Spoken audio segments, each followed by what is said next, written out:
A strange, disabled Princese discovers that her human lover is alive and is touched beyond words. Princess Zerdil stood alone on the crystal balcony of her tower, watching the twin suns of Vexandra set behind the floating mountains. The golden light made the crystal walls of her palace glow like fire, but she felt cold inside. 3 years had passed since Marcus died, but the pain still felt fresh. She touched the small device on her wrist. It was a translator that Marcus had helped her build. Most people on her world did not need such things. They could speak to each other with their minds, sharing thoughts and feelings without words. But Zerdil was different. She was born without this gift. Her people called it a curse. "You are broken," her father the king had told her many times. A princess who cannot hear the minds of her people is no real princess at all. But Marcus had never seen her as broken. He had seen her as special. Marcus Chen had come to Vexandra as part of a diplomatic mission from Earth. He was supposed to help humans and her people work together better. Most of the other diplomats stayed in the main palace, talking with the king and his advisors through telepathic links. But Marcus could not use telepathy either. He had to learn their language the hard way, just like Zerdil had to learn his. That was how they met. Both of them were outsiders in their own ways. Zerdil remembered their first meeting clearly. She had been in the palace library, reading human books that no one else cared about. Marcus had walked in, looking lost and confused. He was trying to find information about Vexandran culture, but all the important books required telepathic access to read. "Excuse me," he had said in broken Vexandran. "Can you help me find books about your people? The normal books, not the mind books?" She had looked up at him in surprise. No one ever asked her for help. Her own people avoided her because she could not join their mental conversations. But this human stranger was asking her to help him understand her world. "Why do you want the normal books?" she had asked. "Because I cannot read minds," Marcus had said with a smile. "I'm just a simple human. I learn things the slow way, with my eyes and my hands." That smile had changed everything for her. Over the months that followed, Marcus had taught her about human culture and language. She had helped him learn about her people's history and customs. They spent hours together in the library, talking about everything for the first time in her life. Zerdil had found someone who understood what it felt like to be different. Marcus had shown her that being unable to read minds was not a weakness. "Your people share thoughts so easily," he had told her, "but that means they sometimes forget how to really listen. You have learned to pay attention in ways they never will. You notice things they miss." He was right, because she could not hear thoughts. Zerdil had learned to watch faces and body language. She could tell when someone was lying or upset, even when they tried to hide it with their minds. She could understand emotions that people tried to keep secret. Marcus had helped her build the translator device she now wore. It could not give her telepathy, but it could help her understand the mental conversations around her. More importantly, it had a special private channel that only she and Marcus knew about. "This way, we can always talk to each other," he had said when he gave it to her, "even if we are far apart." But now that private channel was silent forever. 3 years ago, Marcus had been traveling to the neutral zone for a peace conference. His transport ship had been attacked by raiders. The ship was destroyed. Everyone on board was killed. The Vexandran court had barely noticed the news. Humans die easily, her father had said when she asked about the attack. "It is why they make poor allies. They are too weak to be worth our time." But Zerdil knew the truth. Humans were not weak. Marcus had been one of the strongest people she had ever known. He had faced a court full of telepaths who looked down on him, and he had never stopped trying to build bridges between their worlds after his death. Zerdil had retreated to her tower. She kept Marcus's quarters exactly as he had left them. His books were still on the desk. His clothes were still in the closet. Sometimes she would sit in his chair and remember their conversations. She had learned to speak perfect English, reading every human book she could find. She studied Earth's history and culture. Her people thought she was going crazy with grief, but she did not care. Learning about Marcus's world made her feel close to him again. the other nobles whispered about her behind closed mental doors. They thought she could not hear them, but her translator caught fragments of their thoughts. The broken princess has lost her mind, they said. She talks to ghosts and reads the books of dead aliens. Let them talk. They had never understood her anyway now. As she watched the sun set, Zerthil made a decision. Tomorrow, the Galactic Council was holding a memorial service for diplomats who had died in the line of duty. Marcus's name would be on the list. Her father had forbidden her to attend. It would embarrass our family, he had said. A princess does not grieve for foreign servants. But Marcus had not been a servant. He had been her friend, her teacher, her hope for a better future, and she would not let him be forgotten. Zerthil looked at her translator device one more time. The private channel showed only silence, as it had for 3 long years. But tomorrow, she would honor Marcus's memory. She would attend the service. Even if it meant defying her father and her entire court, she owed him that much. She owed him everything. The stars began to appear in the darkening sky above Vexandra. Somewhere out there, Marcus's spirit was at peace. But his work was not finished, and neither was hers. Tomorrow, she would begin the journey that would change everything. The journey to Harmony Point took 2 days aboard the royal transport ship. Princess Zerthil sat alone in her private cabin, watching the stars flow past the window. The other passengers on the ship were Vexandran nobles and officials, all traveling to various diplomatic events. None of them spoke to her. Captain Velter, the ship's commander, had tried to convince her not to make this trip. Your Highness, he had said, your father the king is very angry about this decision. Perhaps you should reconsider. But Zerthil had already made up her mind. I am going to honor a friend, she had told him. That is what princesses should do. Now, as Harmony Point grew larger in the ship's viewport, Zerthil felt nervous. She had never been to the neutral station before. It was a massive structure built where 5 different star systems met. Humans, Vexandrans, Kethmari, Zephyrians, and dozens of other species all came here to meet and trade. The station looked like a giant wheel spinning slowly in space. Ships from many worlds docked at its outer rim.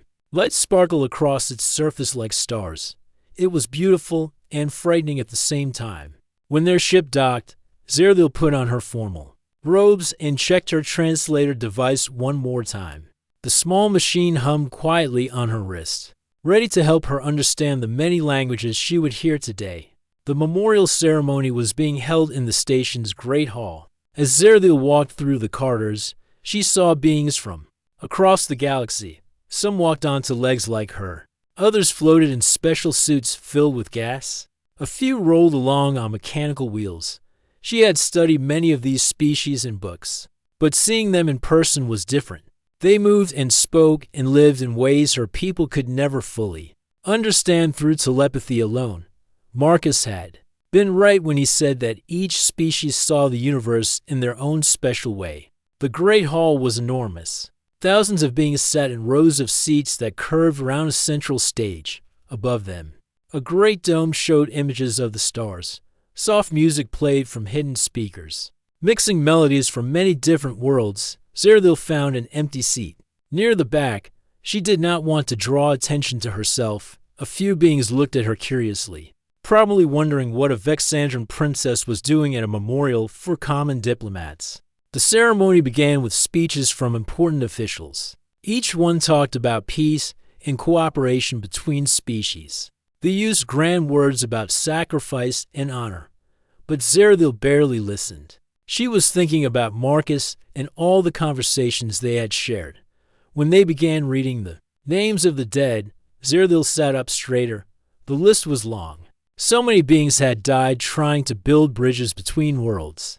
Each name was followed by a moment of silence. Marcus Chen, the announcer said, human diplomatic attaché to Vexandra, died in transport attack, Sector 7. The moment of silence that followed felt eternal to Zerthil. She closed her eyes and remembered Marcus's laugh, his kind smile, his patient voice as he taught her about Earth's customs. But then something strange happened. Her translator device began to beep softly. It was picking up a signal on the private channel that only she and Marcus had known about. The same channel that had been silent for 3 years. At first, she thought it was a mistake. Maybe the device was reacting to all the different communication systems on the station. She tapped it gently, trying to make it stop. But the beeping continued, and then, through the static, she heard something impossible. It was a distress code. Not just any distress code, but the specific pattern that Marcus had taught her during their time together. A series of short and long signals that spelled out a message in Old Earth Morse code, SOS. Marcus, alive, help. Zerathiel's hands began to shake. This could not be real. Marcus was dead. She had seen the reports. The transport ship had been completely destroyed. No one could have survived, but the signal kept repeating, over and over, the same message. SOS, Marcus, alive, help.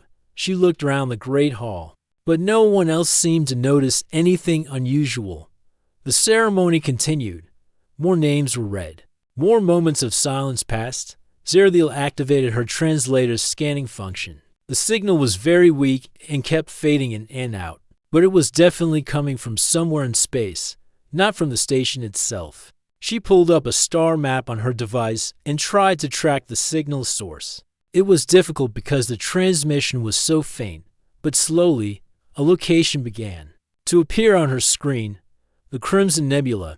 Zerathiel's heart nearly stopped. The Crimson Nebula was a dangerous region of space filled with radiation and strange energy fields. Ships that entered it were never seen again. The official reports said it was impossible for any life form to survive there for more than a few hours, but the signal was definitely coming from that direction. As the ceremony ended and beings began to leave the Great Hall, Zerathiel sat frozen in her seat. Her mind raced with possibilities. Could Marcus really be alive? Had he somehow survived in the Crimson Nebula for 3 years? It seemed impossible. But then she remembered all the things Marcus had taught her about humans. They were stubborn.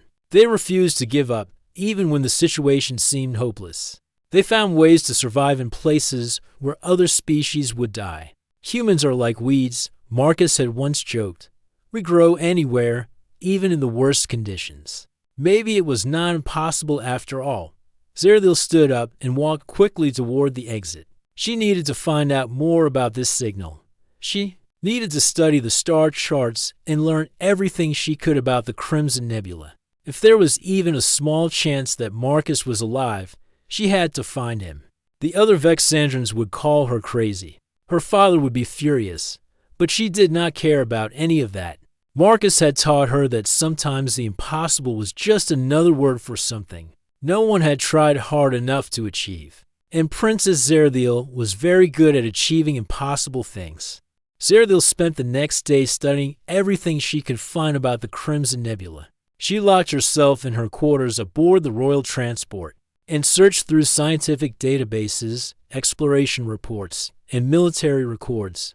What she found was not encouraging.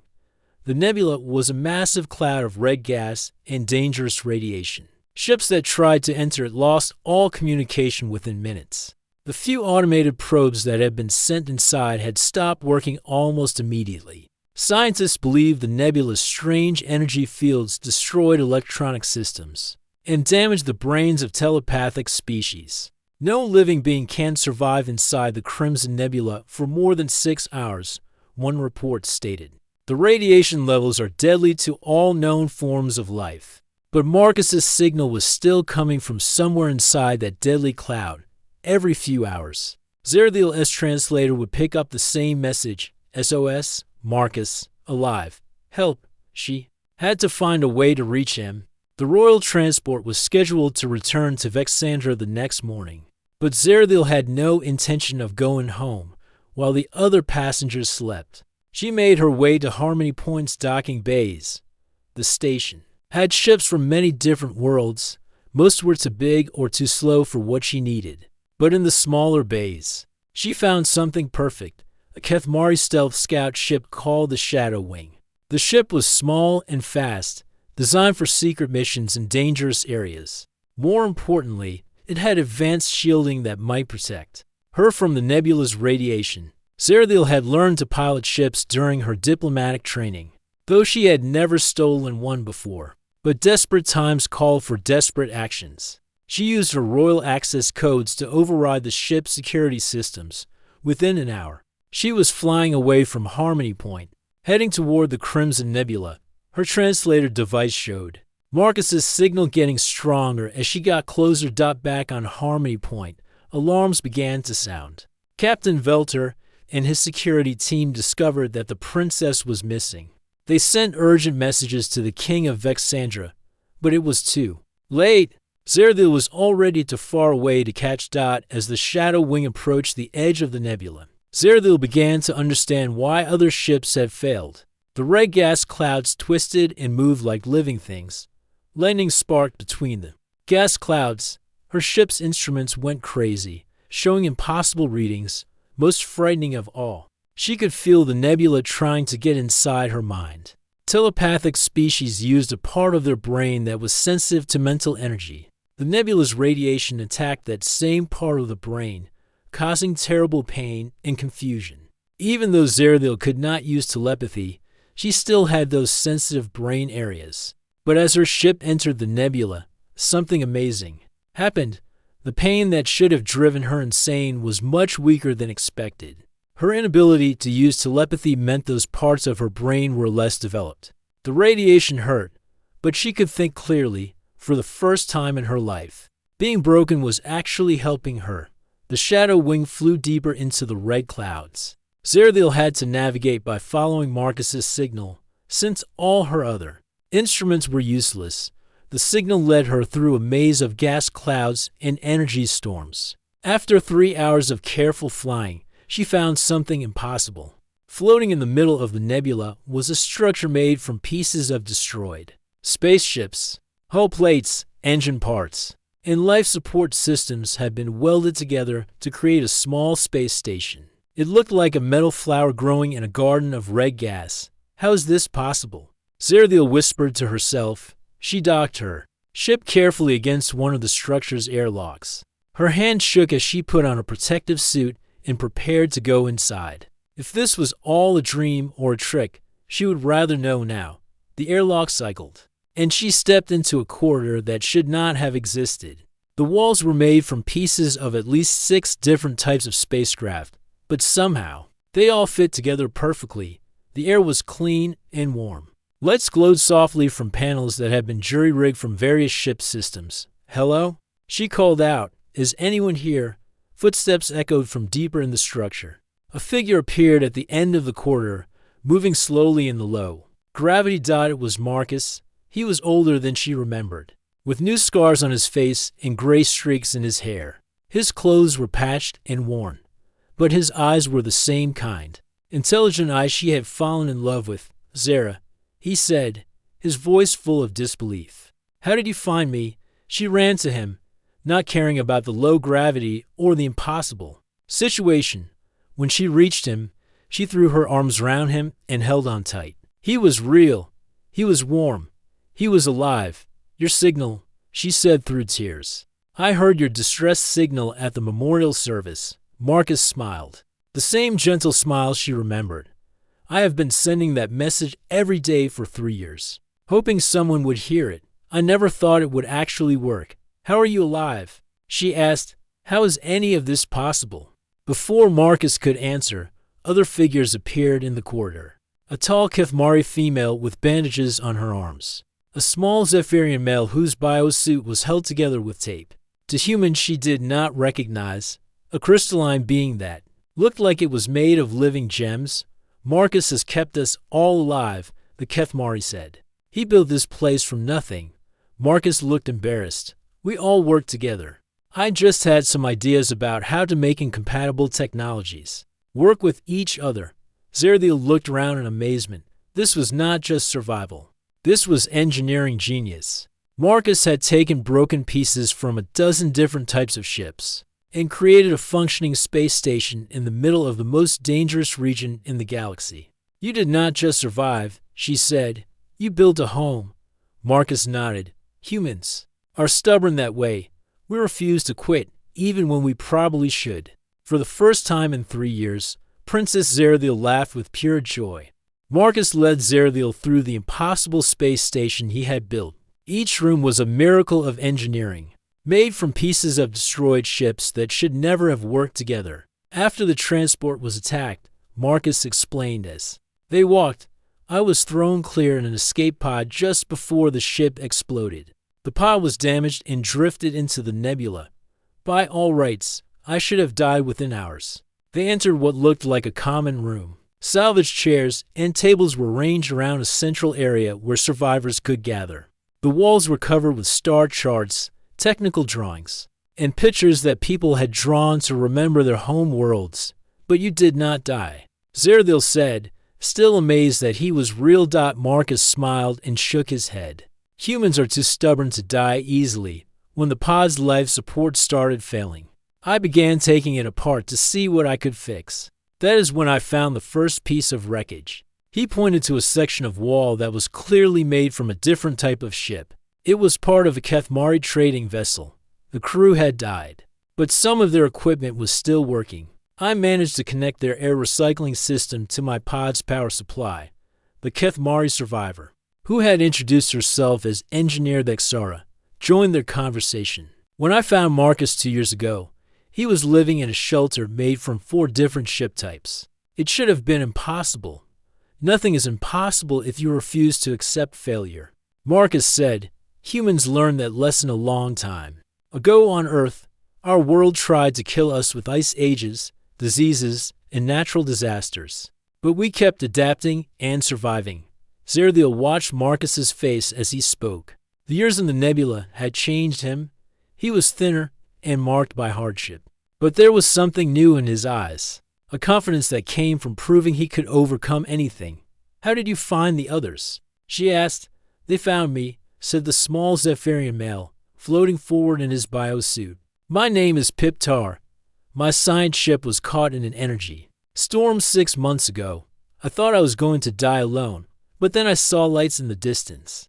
Marcus nodded. Every time a ship gets pulled into the nebula, I try to reach the survivors before the radiation kills them. Sometimes I am too late, but sometimes I can save them. They moved to another section of the station, where Marcus showed Zerathiel the most amazing thing yet. It was a workshop filled with tools and equipment from dozens of different worlds. Nothing should have been compatible, but Marcus had found ways to make it all work together. This is where the magic happens, he said, picking up a device that looked like it was made from pieces of 5 different technologies. I take systems that were never meant to work together and convince them to be friends. Zerathiel remembered how Marcus had helped her build her translator device. Even then, he had shown an unusual gift for making alien technologies cooperate. You always could do that, she said softly. Even on Vexandra, you found ways to bridge the gaps between species. I learned that from you, Marcus replied, surprising her. Watching how you dealt with being different taught me that the things that make us unique are often our greatest strengths. The crystalline being, who had been silent until now, spoke in a voice like musical chimes. Marcus Human saved my life essence. When my ship home was broken, destroyed, I could not understand how one being could help another being so different. But Marcus Human showed me that caring feeling transcends all differences barriers. As they talked, alarms began to sound throughout the station. Marcus quickly moved to a control panel made from mixed technologies. What is wrong? Zerathiel asked. Ships are approaching the nebula, Marcus said, studying readings that only he seemed to understand. 3 Vexandran military vessels. They are looking for something. Zerathiel's heart sank. She had known this moment would come. They are looking for me. My father sent them to bring me home. Marcus turned to face her, and she saw worry in his eyes for the first time since their reunion. They cannot enter the nebula safely. Their telepathic crews will be disabled by the radiation within minutes. But they will wait outside, Zerathiel said, and eventually, they will send automated probes or find another way to reach us. The other survivors gathered around them, understanding that their safe haven was threatened. They had all found peace in this impossible place Marcus had built. Now they might lose it all. We need to evacuate everyone, Marcus said. Your ship is small, but we might be able to fit everyone if we are careful. Engineer Lexara shook her head. The Shadow Wing was not designed to carry so many passengers. The life support systems cannot handle that many beings for a long journey. Then, we modify them, Marcus said with determination. We take life support equipment from the station and install it in the ship. It will be dangerous. But it is our only chance. Piptar floated closer. The Vexandran ships will scan any vessel leaving the nebula. They will not let us escape. Zerathiel looked around at all the survivors Marcus had saved. These beings from different worlds had become a family under his leadership. She could not let them be destroyed because of her decision to find him. There is another way, she said slowly, but it will require all of us to work together. Marcus studied her face. What are you thinking? You have taught these survivors to cooperate despite their differences, Zerathiel said. You have shown them that impossible things become possible when different abilities combine. We can use that. She activated her translator device and began outlining a plan. It was risky and complex, requiring each survivor to contribute their unique skills. But if it worked, they would not just escape the nebula. They would prove to the galaxy that cooperation between species could accomplish miracles. Are you all willing to trust me? Zerathiel asked the group. Marcus smiled and took her hand. We trusted you enough to answer your signal and come into the most dangerous place in space. I think we can trust you a little further. The others nodded in agreement. They had all learned from Marcus that sometimes the impossible was just another word for something that required more courage and creativity than most beings possessed. And they had plenty of both. Zerathiel's plan was both simple and impossible. Instead of trying to sneak past the Vexandran ships, they would do something no one expected. They would bring the entire space station with them. You want to move the whole station? Engineer Lexara asked in disbelief. Not move it, Zerathiel explained. Transform it. Marcus has shown us that different technologies can work together in ways no one thought possible. We will turn this station into a ship. Marcus's eyes lit up with understanding. The station already has engines from different vessels built into its structure. If we connect them properly and add guidance systems, we could fly it out of the nebula. Piptar finished, his biosuit glowing with excitement. The crystalline being chimed musically. This plan idea requires trust faith between all species beings. Very dangerous, risky, but it could work, Marcus said, already moving toward his workshop. We have 6 hours before the Vexandran ships complete their scan pattern. If we work together, we can do this. What followed was the most amazing display of cooperation Zerathiel had ever seen.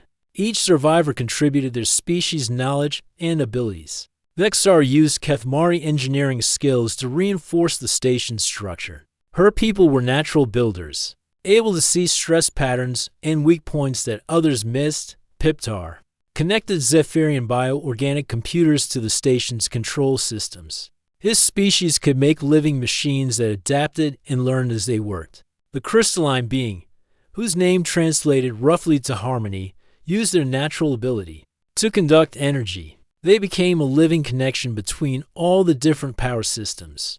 The two other human survivors, Elenet and James, worked with Marcus to solve the countless technical problems that arose. Humans had a gift for making impossible repairs under pressure, and Zerathiel coordinated everything through her translator device, which had become much more than a simple communication tool. Marcus had taught her to modify it over the years, and now it could interface with technologies from many different worlds.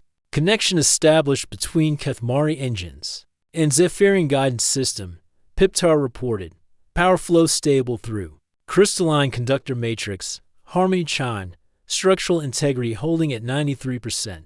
Vexara announced. As they worked, the Vexandran ships outside grew more aggressive. They began sending probe signals into the nebula, trying to locate Zerathiel's exact position. They are getting closer, Marcus warned, monitoring their scans. We need to launch soon. The station is not ready, Elena said, sweat covering her face as she welded connections. We need at least 2 more hours. We do not have 2 more hours. Zerathiel replied. She looked around at all the beings who had trusted her plan. But maybe we do not need to be perfect. Maybe we just need to be brave. Marcus smiled at her words. You sound like a human. I learned from the best teacher. She said. They activated the transform station's new propulsion system. Nothing happened for a moment, and Zerathiel's heart sank. Then, slowly, the massive structure began to move. It was not graceful. The station shook and groaned as its mixed engines fired in sequence. Sparks flew from overloaded connections. Warning alarms sounded from systems that were being pushed beyond their limits. But it worked. The station ship rose through the layers of the Crimson Nebula, following a path that only Zerathiel could navigate. Her immunity to the nebula's effects let her guide them through the worst radiation zones. When they finally broke free of the red clouds, the Vexandran ships were waiting. Captain Velter himself appeared on their communication screen. Princess. Zerathiel, he said sternly, you will surrender immediately and return to Vexandra for judgment. I will return, Zerathiel replied calmly, but not as a prisoner. I return as someone who has learned what it truly means to be a princess. Behind her, the survivors from a dozen different worlds stood together. They had built something impossible through cooperation and trust. They had proven that the barriers between species existed only in the mind. The journey back to Vexandra took 3 days. News of their escape spread quickly through the galaxy. The story of the human who survived in the Crimson Nebula and the princess who defied an empire to save him became legend. When they arrived at the royal palace, King Velthorn was waiting with the full court. He was angry and embarrassed that his daughter had caused such a scandal. You have brought shame to our family, he declared. You stole a ship, entered forbidden space, and consorted with criminals and outcasts. I saved the lives of beings that others had given up for dead, Zerathiel replied. I learned that being different is not a curse, but a gift that lets us help others. Marcus stepped forward, still wearing his patched clothes from the nebula. Your Highness, your daughter has shown courage and wisdom beyond her years. She has united beings from many worlds in common cause.